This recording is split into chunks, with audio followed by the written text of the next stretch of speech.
नमस्कार दोस्तों, आप सभी का हमारे YouTube चैनल में बहुत बहुत स्वागत है। कि कल के संस्कृत व्याकरण में हमने आपको स्वर संधि और व्यंजन संधि ये संधियों के बारे में बताया था, जो कि कवर हो चुका है। आज हम आपको दीर्घ संधि पढ़ाएंगे। दीर्घ संधि में आपको सबसे पहले उसके सूत्र के बारे में जानिए, उसके बाद फिर आगे बताते हैं। दीर्घ संधि सूत्र है अकः समर्डे दीर्घः। अकः एक प्रत्याहार है जिसके अंतर्गत 5 शब्द आते हैं, आ ई उ री री। समर्डे मतलब समान वर्ण, समान वर्ण ये है आ ई उ री री। दीर्घा मतलब दीर्घ हो जाता है।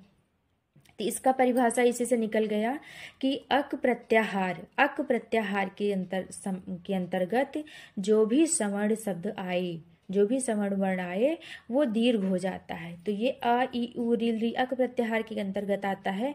और समर्णे मतलब समान, तो फिर वही शब्द आ गया आ ई उ री री, तो उसके बाद दीर्घ हो गया आ का बड़ा आ, ई का बड़ी ई, ऊ का बड़ा ऊ, और री का बड़ी री का री ही होगा, क्योंकि री का कभी दीर्घ नहीं होता है।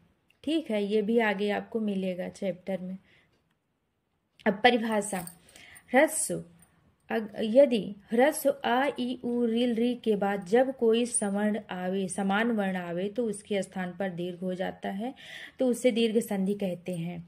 और कभी कभी बड़ा आ, जैसे देखिए, जैसे बड़ा आ प्लस बड़ा आ अगर आ गया तो भी यहाँ बड़ा दीर्घ ही होगा।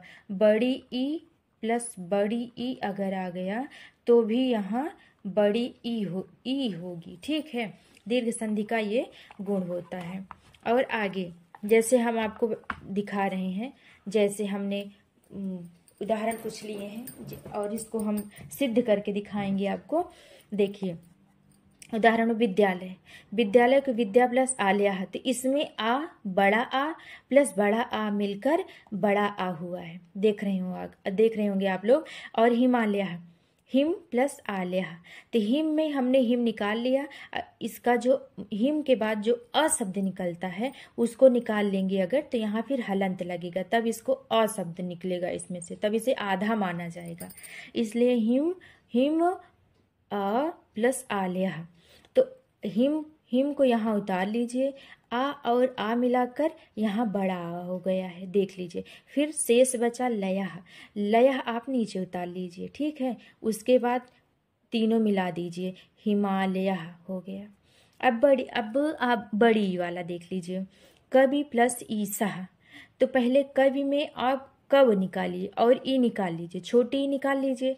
ठीक है, छोटी ई निकालिए, फिर कव बचा तो कव निकाल लीजिए, फिर छोटी प्लस ईसा हो गया। तो कव ऐसे डायरेक्ट लिख लीजिए, फिर ई और ई बड़ी मिलाकर बड़ी हो गया, और शेष बचा सह, तो फिर सभी मिलाकर हो गया कवि सह। अब री का होत्री प्लस रिकारः, होत्री प्लस रिकारः का देख लीजिए आप, होत्र प्लस रिकारः। ठीक है, होत्री सबसे पहले आप होत निकालिए। ठीक है, उसके बाद हलंत लगाइए, फिर री होत्री है ना, तो इसमें से री निकालिए, फिर उसके बाद रिकारः, फिर रिकारः आप डायरेक्ट लिखिए, फिर ये री है जो इसको उतारिए, और ये री मिलाकर ये बड़ी री हो गई, और होत डायरेक्ट उतारिए, कारः उतारिए, और होत से यहाँ होत हो गया, और री और ये री मिलाकर बड़ी हो गया, और फिर यहाँ सब मिलाकर होत्रिकारः। ठीक है, ये दीर्घ संधि का चैप्टर था। तो आगे और भी आप लोग अपना प्रैक्टिस करते रहिए। नमस्कार दोस्तों, आप सभी का हमारे YouTube चैनल में बहुत बहुत स्वागत है। तो कल के वीडियो में हमने आपको गुण संधि के उदाहरण, परिभाषाएं और उसके सारे मेथड हमने समझा दिए थे, लेकिन उसके कुछ अपवाद भी हैं जो आज के इस वीडियो में पढ़ाना है। तो आइए हम आज आपको इसके कुछ अपवाद बताते हैं और वार्तिक भी बताते हैं। तो सबसे पहले आप लोगों को ये पता होगा कि वृद्धि गुण संधि में ग्रीष्मर्तुः, शीतर्तुः, वर्षर्तुः, जलर्तुः ऐसे शब्द अगर आए तो आंख बंद करके उसको आप गुण संध मार दीजिए।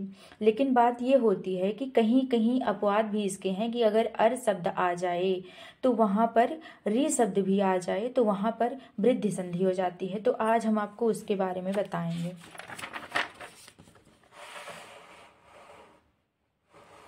ये देखिए, जैसे गुणापवाद, गुण संधि के कुछ अपवाद हैं। गुण संधि का अपवाद ये देखिए, हम लिखकर आपको बताए हैं, नोट्स बनाया है हमने आपके लिए। प्रवत्सर कंबल वसनारणम दसनाम ऋणे। ठीक है, प्रावत्स्तर कंबल वसन ऋण दशानाम प्लस ऋणे। अगर इन शब्द के पीछे ऋण शब्द लग जाते हैं, दसे प्लस ऋणम लग जाते हैं, तो वहां पर वृद्धि संधि हो जाती है। देख लीजिए, के बाद ऋण आए तो वृद्धि संधि हो जाती है। देखिए आगे दिखाती हूँ, जैसे प्रा प्लस ऋणम, वत्स्तर प्लस ऋणम, कंबल प्लस ऋणम, वसन प्लस ऋणम, ऋण प्लस ऋणम। ठीक है, इन शब्दों के बाद ऋण शब्द लगे हैं, ऋणम शब्द लगे हैं, इसलिए यहाँ वृद्धि संधि होगी।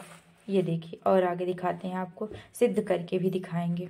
ये देखिए, 10 प्लस ऋणम होने पर वृद्धि संधि हो जाती है। प्र प्लस ऋणम को सिद्ध करना है, तो यहाँ पहले आप प्र निकालेंगे, फिर प्लस ऋण लिखेंगे, उसके बाद प्र उतार लेंगे, फिर इसमें से जो आ बचा है तो उसको आ यहाँ लिख लेंगे, प्लस ऋण यहाँ लिखेंगे। तो ये आ और ऋण, ये आ और री मिला के यहाँ आर हो गया, तो यहाँ आप आर हो गया। फिर यहाँ प्रा लिखेंगे, यहाँ प्रा लिखेंगे, उसके बाद आ और री मिलाकर आर हुआ है, तो यहाँ हो गया प्राण, और यहाँ मा लिखेंगे, तो यहाँ हो गया प्रारणम, जिसका अर्थ होता है अच्छी तरह से कर्ज लिया हुआ। ठीक है, उसके बाद वत्सतर प्लस ऋणम, तो वत्सतर लिए, पहले वत्सतर आप उतार लिए, उसके बाद प्लस इसमें जो अवत्सर बोलने के बाद जो आ रहा है उसको यहाँ आ निकालेंगे, फिर प्लस ऋणम, तो आ इसको लेंगे और ऋण इसका, री का यहाँ आर हो गया, आ और री मिलाकर यहाँ आर हो गया, तो यहाँ हो गया वत्सतर प्लस आर प्लस ऋणम बराबर वत्सराणम, जिसका अर्थ होता है बछड़े के लिए कर्ज। अब अगला उदाहरण ये देखिए, कंबलारणम का है ये, कंबल प्लस ऋणम, तो पहले कंबल उतारेंगे, उसके बाद फिर आ लिखेंगे, इसका आ निकालेंगे प्लस ऋणम, तो दोनों मिलाकर आर हो गया, तो कंबल प्लस आर प्लस ऋणम बराबर हो गया कंबलारणम। कंबलारणम मतलब कंबल के लिए कर्ज। ये वृद्धि संधि है, ये गुण संधि नहीं होगा। अब उसके बाद वसन का देखिए, वसन प्लस ऋणम, तो वसन निकालेंगे, फिर आ लिखेंगे, फिर ऋणम लिखेंगे, तो यहाँ वसन आ और री मिलाकर आर हो गया, तो वसन प्लस आर प्लस ऋणम बराबर वसनारणम, वस्त्र के लिए कर्ज। ये भी वृद्धि संधि है। अब देखिए आगे, ऋण प्लस ऋणम, तो ये हो गया, ऋण निकालेंगे प्लस आ निकालेंगे प्लस ऋणम, तो ऋण प्लस आर, ये आ और री मिलाकर आर हो गया, सब जगह देख लीजिए आ और री बराबर आर, वैसे यहाँ भी आ और री मिलाकर यहाँ आर है, तो ऋण प्लस आर प्लस ऋणम बराबर ऋणारणम। ऋणारणम मतलब कर्ज पर कर्ज। अब देखिए दसारणम का देख लीजिए, 10 प्लस ऋणम, तो 10 निकालेंगे प्लस आ निकालेंगे प्लस री और प्लस ऋणम, तो 10 हो गया, आ और री मिलाकर आर हो गया, फिर ऋणम हो गया दसारणम। यह एक देश का नाम है, दसारणम। अब वो आर्टिक नंबर 2 देख लीजिए, अक्षादुहिन्यम उपसंख्यानम। अक्षात, यहाँ जो अक्षाद है यहाँ द का ता हो जाएगा, अक्षाद ये देखिए लिखे हैं, यहाँ द का ता हो जाएगा, उहिन्याम प्लस उपसंख्यानम, इसको तोड़ दिए हैं। अक्षात इसका मूल शब्द है, जिसको अक्ष कहेंगे, अक्ष पुल्लिंग है, और अक्षात पंचमी एक वचन है। जब रूप याद कर लेंगे तब जाके समझ में आएगा, अक्षात पंचमी विभक्त होगी। उहिन्याम बराबर उहिनी, उहिनी जो है ये मूल शब्द है, उहिन्याम में उहिनी मूल शब्द है। अक्ष प्लस उहिनी, अक्ष प्लस उहिनी, तो अक्ष के बाद उहिनी शब्द आए तो वहां पर भी वृद्धि संधि होती है। जैसे इसका संधि विच्छेद देख लीजिए, अक्ष प्लस आ प्लस उहिनी, तो यहाँ आ और उ मिलाकर औ हो गया, तो जहाँ ये वृद्धि संधि हो गई। अक्ष प्लस औ प्लस हिनी बराबर अक्षौहिणी। ये देखिए अक्षौहिणी। अक्षौहिणी मतलब चतुरंगिणी सेना। 2,18,700 4 सूत्र देख लीजिए। पूर्व पदार्थ संज्ञायाः मगः, इस सूत्र में ना के स्थान पर ला रखा गया है। इस सूत्र के हिसाब से जो अक्षौहिणी होना चाहिए, लेकिन इस सूत्र के हिसाब से यहाँ ना के स्थान पर रा को रखा जाता है। अब देख लीजिए परिभाषा। यदि अक्ष शब्द के बाद ऊहिनी शब्द आए तो अक्ष के छाका आ और अक्ष के छाका आ ऊहिनी के ऊ के स्थान पर प्रकृति वार्तिक वृद्धि अव हो जाता है। यह गुण संधि का अपवाद प्रकट करता है। अब वार्तिक नंबर 3 स्वादि रेणोह। ठीक है, स्वादि रेणोह का को तोड़ेंगे तो स्वाद का स्वात हो जाएगा। इरणोह ईर प्लस इरणः। स्वा के बाद इरह या इरणः हो तो स्वा प्लस इरह बराबर स्वा प्लस आ प्लस इरह। अगर स्वा के बाद इरह या इरणा हो तो भी वहां वृद्धि संधि हो जाती है। देखिए इसको स्वनिणा को तोड़कर देखिए, स्वा प्लस इरह तो स्वा प्लस आ, ये छोटा आ है, छोटा आ प्लस इरह तो आ और ई मिलाकर ए हो जाएगा, तो स्वा प्लस ए प्लस इरह तो बराबर हो गया स्वैरह। स्वैरह मतलब धीरे धीरे, जो कि एक वृद्धि संधि है, गुण संधि का अपवाद है। अब स्व देखिए, स्व प्लस इरणः, स्वैरणः का है ये स्वैरः का था, ये स्वैरणः का है। स्व प्लस इरणः तोड़ेंगे तो स्व प्लस आ प्लस इरणः तो आ का और ई का ए हो जाएगा, तो बन जाएगा स्व प्लस ए प्लस इरणः। तो मिलाएंगे तो हो जाएगा स्वैरणः। स्वैरणः देख लीजिए, स्वैरणः मतलब स्वेच्छाचारी। अब इसकी परिभाषा देख लीजिए। यदि स्व शब्द के बाद इर या इऋण शब्द आए तो वहां पर वृद्धि संधि हो जाती है, जो कि उदाहरण हम पीछे पढ़ा चुके हैं। यह गुण संधि का अपवाद प्रकट करता है। वार्तिक नंबर 4 उपसर्गादृति धातव। उपसर्गात प्लस रीति प्लस धातव, इसको तोड़ने पर यही आएगा उपसर्गात प्लस रीति प्लस धातव। अवर्णांत उपसर्ग के बाद यदि ऋकार आदि धातु आती है तो वहां वृद्धि संधि हो जाती है। अवर्णांत मतलब आ शब्द से बने हुए शब्द, ऋकार आदि मतलब री शब्द से।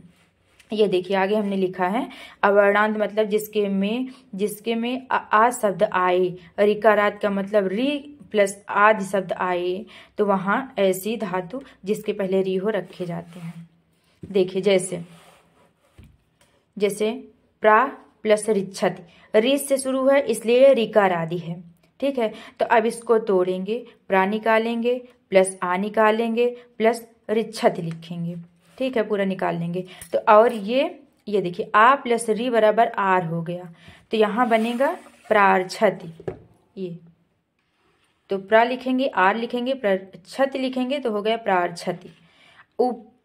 उपार्छत का देखिए उप प्लस रिच्छति, तो उप निकालेंगे, फिर आर, ये आ यहाँ निकालेंगे, जैसे यहाँ वहाँ लिखे थे वैसे यहाँ आ लिखेंगे और प्लस रिच्छत लिखेंगे, तो आ और री मिलाकर आर हो जाएगा, तो उप प्लस आर प्लस रिच्छति तो हो गया उपार्छति। परिभाषा देखिए इसका। यदि अवर्णांत उपसर्ग के बाद ऋकार आदि धातु आए तो वहां पर वृद्धि संधि हो जाती है। यह गुण संधि का अपवाद प्रकट करता है। ठीक है, अब वार्तिक नंबर 5, उसके उदाहरण पीछे समझाई हूं मैं। रीते चा तृतीया समासे। रीते चा तृतीया समासे मतलब तृतीय तत्पुरुष समास में भी वृद्धि संधि होगी। जैसे सुखेन रीता, अब इसमें भी रीता आया, ऋकार आदि है ये। सुखेन रीता मतलब सुखी व्यक्ति, तब इसको तोड़ेंगे तो सुख प्लस रीता, तो फिर यहाँ लिखेंगे सुख प्लस आ, सुख लिखेंगे, उतार लेंगे, फिर इसमें आ बचा जो आ लिखेंगे, फिर रीता लिखेंगे, तो आ और री मिलाकर आर हो गया, तो हो गया सुख प्लस आर प्लस ता, तो बन गया सुखारता। दोस्तों जब सुखेन रीता का अगर परीक्षा में पूछा जाता है तो उसका संधि विच्छेद यही होगा, सुख प्लस ऋतः, नहीं तो गलत हो जाएगा, और वृद्धि संधि होगी, गुण संधि नहीं। अब उसी प्रकार उदाहरण देख लीजिए। दुखार्थः, दुखार्थः, जलार्थः, कष्टार्थः। दुखार्था में भी वही होगा, दुख प्लस ऋतः, जल प्लस ऋतिः, ऐसे ही उदाहरण है। अब परिभाषा देखिए, यदि तृतीय, अब ये उदाहरण खुद करके आप सिद्ध करिएगा। यदि तृतीया तत्पुरुष समासवाची शब्द के बाद रित शब्द आता है तो वहां पर वृद्धि संधि हो जाती है। नोट, किंतु अन्य समास के अंत में रित शब्द आता है तो वहां पर गुण संधि हो जाता है। जैसे देखिए, परमर्तः, परम च असोरितः, ये कर्मधारय समास है, तो परमर्तः ये गुण संधि है। परमर्तः, परम प्लस ऋतः, परम प्लस अर प्लस ऋतः बराबर परमर्तः। यानी अगर संधि विच्छेद करने के बाद ये उसको जोड़ने पर आर आए, जैसे इसमें अर आया, अगर यहाँ आर आता तो वृद्धि संधि हो जाती, अगर अर है तो ये गुण संधि है। इसलिए आप इसके अपवाद को भी ध्यान रखिए, और क्योंकि गुण संधि में ऐसे ऐसे क्वेश्चन किए जाते हैं। आज के वीडियो में सिर्फ इतना ही। धन्यवाद।